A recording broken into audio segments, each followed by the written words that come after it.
Well, now there's this.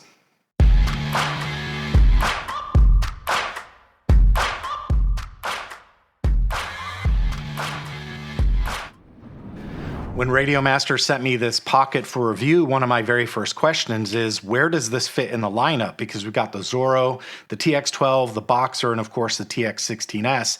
And the answer from Radiomaster is that this is a entry-level radio. So let's take a look at the hardware and I'll tell you what I think of it. You'll notice right away the stick ends are not installed, but they're right here on the back in these rubberized grips. So you just pop these stick ends out and they can be put back just as easily. But when you pop those out, you can screw those in up front. And this actually reminds me of another little controller I have for DJI. Similar concept. You tuck the stick ends away when you're not using them.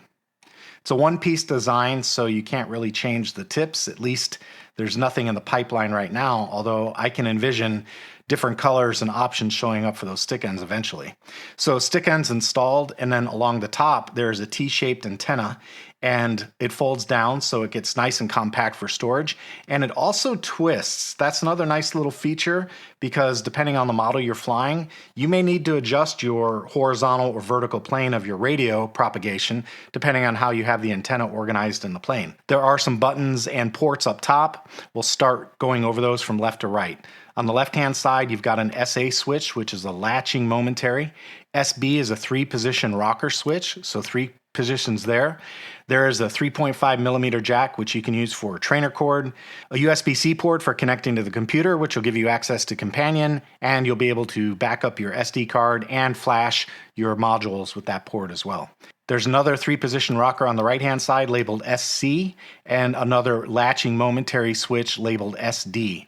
And then we go back over to the left-hand side of the radio, and there is a solitary momentary switch over here called SE. That's just a momentary switch.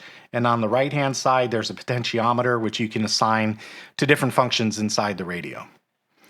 Along the front, we've got our traditional button navigation, and this is one area I really like to give Radiomaster props.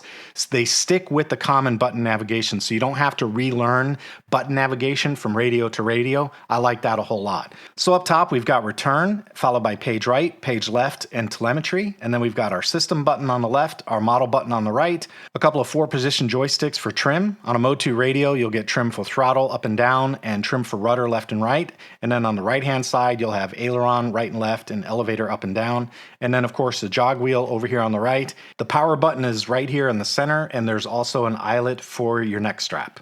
Speaking of your neck strap, let's go ahead and hook that up and hang it and see how it does in terms of balance. Nice and flat, although I don't really know why you'd need a neck strap for this radio. It is fairly light. We'll get into the numbers in just a little bit. On the back side of the radio, you've got these rubberized grips. You can remove those to gain access to the screws that hold the case together. There's a little cover for the external nano module. You can pop that off. I've already installed this little Radiomaster Nano, and it fits in there just fine. So no problems adding an external nano module if you want to do that. You could use Express LRS or 4-in-1 or Ghost or Tracer or whatever you want. And then finally on the bottom of the radio, there's an SD card slot, a USB-C port for charging, and another 3.5 millimeter jack, which is going to be for audio if you want to plug in some headphones. One of the cool features about this radio is their use of a translucent case and LED indicators to let you know when a button is pressed. So if I push this momentary switch down, you can see that green LED illuminates, and you can see that from the front of the radio. And if I press it again, that LED goes off. So kind of neat to get an idea of what's going on the radio. And you can see how when you press those, you get a pretty clear indicator that that switch is on or off. Kind of neat. I like that. Edge TX is installed from the factory, and if I press the system button and scroll left, that brings us to the version, and all it says for version is RM Factory, so Radiomaster Factory. I'm not sure exactly what version it is. Since we've got enabled features on this radio, that tells me it's post 2.8.4. Now if I press page right and go into the Express LRS Lua script, we can highlight that, and we can see we've got access to the internal Express LRS module on this radio, and for the firmware, it looks like 3.0.1 as of the release date. A couple of key features I want to mention on this one. I did ask about the mini AG01s, and they will not fit. These gimbals are slightly smaller than the mini AG01s. I was a little surprised at that choice because I thought they'd get some extra mileage on those mini AG01s by using the same size joystick gimbal, but apparently it just wasn't to be. Another pretty regular question on these types of radios is audio quality, and one of the very first things I noticed when I powered this one on is how crisp and clear the audio sounded on this one. And when I asked Radiomaster about that, they said that what they really did was they worked on the resonance chamber for the speaker.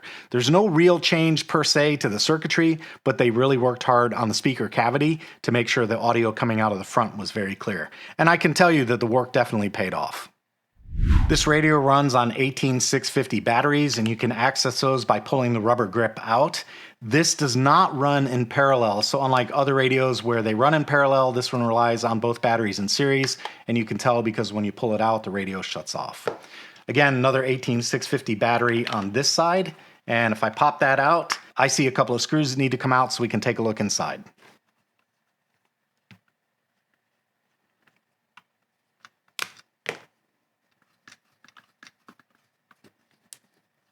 Now, before I take the back cover off, I'll put an image up in post so you can see exactly what I'm pointing to, but there are some holes on the back of the radio that allow you to adjust the gimbals. For example, this hole allows you to switch between centering and non-self-centering, so if you want to switch the mode, you can adjust this one and the corresponding hole on this side.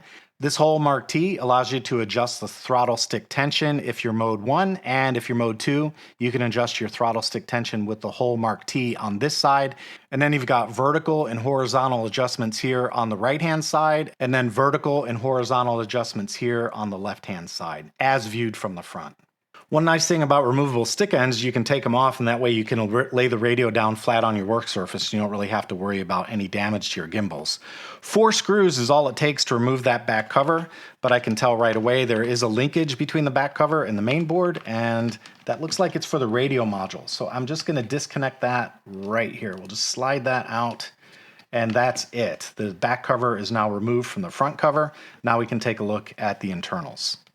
Right in the center of the board is the Express LRS module. The antenna connector is right here on the top right with a little bit of elephant snot holding it secure onto the board, and then the antenna lead going up into the T housing up top.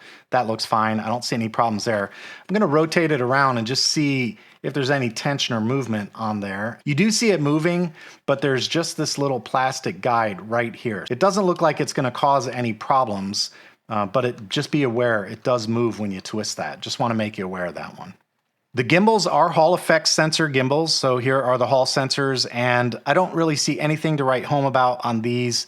It does look like a plastic operating apparatus. It's not metal in here. On an entry-level radio, I wouldn't expect much different. However, what I can say about these gimbals for an entry-level radio is they feel better than just about any other entry-level radio I've ever picked up. The gimbals do feel pretty solid. If you decide you want to make adjustments to your gimbal with the back cover off, you can do that, of course. So throttle tension would be right here, and this is a 1.5 millimeter driver. Just give that a few turns because throttle tension is never where I like it. I always like it a little more than that. So there we go, that feels good. And of course the other adjustment screws are here and here on this gimbal, and then here and here on the right-hand side gimbal. There are a couple of mystery ports on this one. Here's the haptic motor right here on the left, and then right below the haptic motor, there's some kind of what looks like a UART port that says 5 volt, RX, TX, and boot. Not sure what that's for. And then over here on the right-hand side, there's another 2-pin connector, and right next to it, it says power key. So I'm not sure what that's for either. I don't think it's for an extra switch. I'm just not sure what that's for. And of course, this header is for the external nano bay feeding into the main board. All right, along the top of the radio, everything looks nice and clean. The SD momentary switch is here. The SC rocker switch is here. USB-C port for connecting to the computer is right here. The 3.5 millimeter trainer jack, the SB rocker switch, and the SA momentary switch. Overall, the interior organization is very tidy. Everything is tucked away where it needs to be. There's elephant snot on the wire connectors to make sure they don't pop off, and latches on the JST styles to make sure they don't pop off in flight. I don't see any issues inside the radio at all. The battery, in case you're wondering, is a CR1220. The back of the case has a few electronic components on it. The first one is the momentary SE switch and the one potentiometer that we've got. And then there's also a daughter card that provides connectivity for the external nano bay to the main board. And then we have power from the 18650 leads onto this daughter board as well, which will provide power to the rest of the radio. To reassemble the radio, just take the lead from the daughter board on the back half and insert it into the header. The big open header right in the center of the main board, you can't really miss it. Slide that in until it latches, and then place the rear cover on top of the front. And then you put 4 screws in. Number 1, number 2, number 3, and number 4.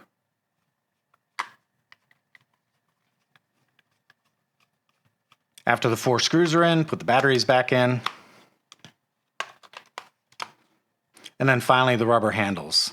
A couple of different ways to do this, but I like starting with the tabs on the right-hand side and then finishing off on the outer edge.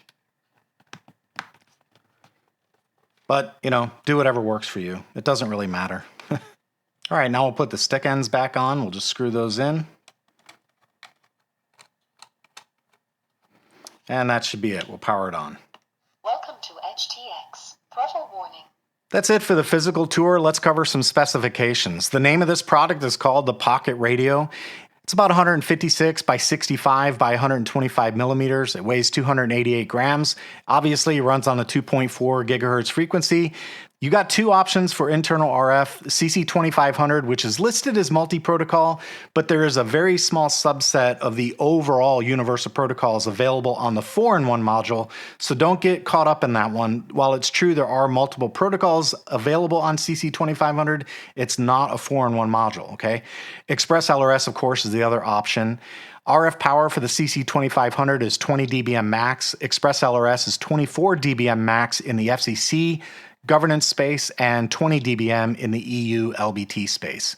Operational voltage is 6.6 to 8.4 volts DC, and they claim a control distance of greater than 2 miles, which is almost kind of laughable. On Express LRS, it's much longer than that. The operating system, of course, is EdgeTX. 16 channels of control. The display is 128 by 64 monochrome LCD, 2 pieces of 18650 batteries, and the charging is QC3 compatible. You can upgrade your firmware via USB or direct via USB card. Lots of videos on my channel on how to do that already. And remember, the gimbals are Hall effect. Inside the box, you'll get the Pocket Radio, of course, with this custom little carry bag. There's some decals with Radiomaster and EdgeTX on there, a Radiomaster Pocket Quick Start Guide, a nice little screen protector if you want to apply that, and yet another USB-C to USB-A port to connect it to your computer. I guess the big question I'll get about this radio is whether or not I should buy one. I think there are a couple of different use cases for this one. Obviously, it's an entry-level radio, so if you're brand new to the hobby and you're trying to conserve a little capital, this could be a little bit more friendly on the budget, especially when you're first getting started. The CC2500 version will be launched at $54.99, the Express LRS version at $64.99, so that'll save you a little bit on your budget. I think a desktop simulator makes a lot of sense because it's very convenient and small form factor, so you don't have to haul out a big old TX16S every time you want to fly AccuRC. If you just want to keep a spare radio in your car for the odd opportunity to get out to the field and get a flight in, this would be a good option for that. And of course, if you travel, if you're going to be going places, this is a very compact radio and it is full featured. Just be aware of the limitations on the number of actual switches you have, of course. So if you have a very complex setup on your model, maybe this isn't a great idea, but if you have a very basic model, this would be just fine. And if you like all the aesthetic bling on this radio, keep an eye on the channel for this, because pretty soon I'm going to take all the internals out of this shell and I'm going to put it in the blue one. I'd like to say thanks to Radiomaster for sending me the Pocket for review. This product should go live on the Radiomaster site around 6 a.m. on August the 2nd. That's GMT -5. If you'd like to buy one for yourself, I'll have an affiliate link in the description. I appreciate it if you use my affiliate links. That way the channel gets a little bit of a kickback, but that's covered by Radiomaster. It doesn't cost you anything extra. If you like this kind of content, make sure you smash that thumbs up, subscribe and hit the bell so you know when new videos hit the channel. YouTube should recommend another video for you right now. That's all I've got for today. Take it easy and go fly something. And I do that, the LED turns on and you can see that from and you can, for example, this a-hole, don't say this a-hole.